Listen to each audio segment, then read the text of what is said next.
লামডিঙত মছজিদৰ ইমামৰ ওপৰত হোৱা আক্ৰমণক লৈ সৰব যুৱ নেতা ৰেজাউল কৰিম চৌধুৰী। জিলাখনৰ সাম্প্ৰদায়িকতা আৰম্ভ কৰাত উঠি পৰি লাগিছে একাংশ হিন্দুত্ববাদী দালাল।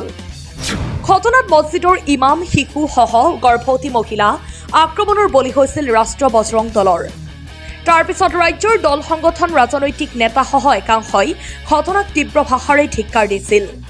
যুৱ নেতা ৰেজাউল কৰিম চৌধুৰীয়ে হোজাই জিলাৰ আয়ুক্তক এখনি স্মাৰক পত্ৰ প্ৰদান কৰি ঘটনাৰ উচিত ন্যায় বিচাৰিলে। লগতে নেতাগৰাকীক কয় যে লামডিঙৰ সমাজ ব্যৱস্থাত কেতিয়াও সাম্প্ৰদায়িকতাক প্ৰশ্ৰয় নিদিয়ে। সেই কথা লামডিঙৰ ইতিহাসে প্ৰমাণ কৰে। উচিত ন্যায়ৰ বাবে প্ৰয়োজনত মুখ্যমন্ত্ৰীক লগ ধৰিবলৈ সাজু নেতাগৰাকী। মন্তব্য আছে আমাৰ হাতত, সেয়া শুনাই ল'ব বিচাৰিছো।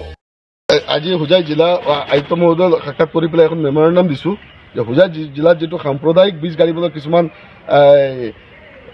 হিন্দুবাদী নেতা ওলাইছে, ইয়াত আহি পেলাই হেৰি কৰিছে। লামডিঙত যিটো ইমাম চাহাবৰ ওপৰত আক্ৰমণ কৰা হৈছে, এজন শিশুৰ ওপৰত, এজন গৰ্ভৱতী মহিলাৰ ওপৰত যিটো আক্ৰমণ কৰা হৈছে, সেই আক্ৰমণক আমি তীব্ৰ ভাষাৰে নিন্দা কৰিছোঁ আৰু ইয়াক গৰিহণা জনাইছোঁ। আৰু জিলা উপায়ুক্ত মহোদয়ক কৈছোঁ তেওঁৰ হস্তক্ষেপ বিচাৰিছোঁ, যিহেতু আমাৰ জিলা এখন শান্তিপ্ৰিয় জিলা আৰু সেই জিলাত কিছুমান দুষ্কৃতিকাৰীয়ে আজি শিলাদিত্য, হোজাইৰ প্ৰাক্তন বিধায়কজনৰ শিলাদিত্য, এই শিলাদিত্যৰ নিচিনা লাম্পট দালাল, এই লম্পট দালালজনৰ ওপৰত মানে প্ৰশাসনে চোকা দৃষ্টি ৰাখিবৰ কাৰণে মই জিলা উপায়ুক্ত মহোদয়ক জনাইছোঁ যে এইবিলাক মানুহৰ কাৰণে হোজাই জিলাখনত আমাৰ ইয়াত সাম্প্ৰদায়িক বীজ গাড়িবলৈ চেষ্টা কৰিছে।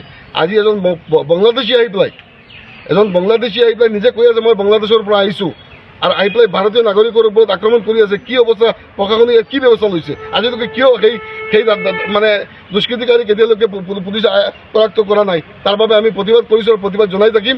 আমি গণতান্ত্ৰিক প্ৰক্ৰিয়া হোজাইবাসী ৰাইজে ইয়াৰ ওপৰত আমি যিমানখিনি ফাইট কৰিব লাগে আমি ফাইট কৰি যাম। আৰু সেই কথা আজি আমি জিলা আয়ুক্তকো আমি জনাইছোঁ, আৰু ইয়াৰ পাছত আমি চাম জিলা প্ৰশাসনে কি ব্যৱস্থা লয়। দৰকাৰ পৰিলে আমি মুখ্যমন্ত্ৰীকো সাক্ষাৎ কৰিম, কৰি পেলাই এই বিষয়ে আমি অৱগত কৰাম বস্তুখিনি।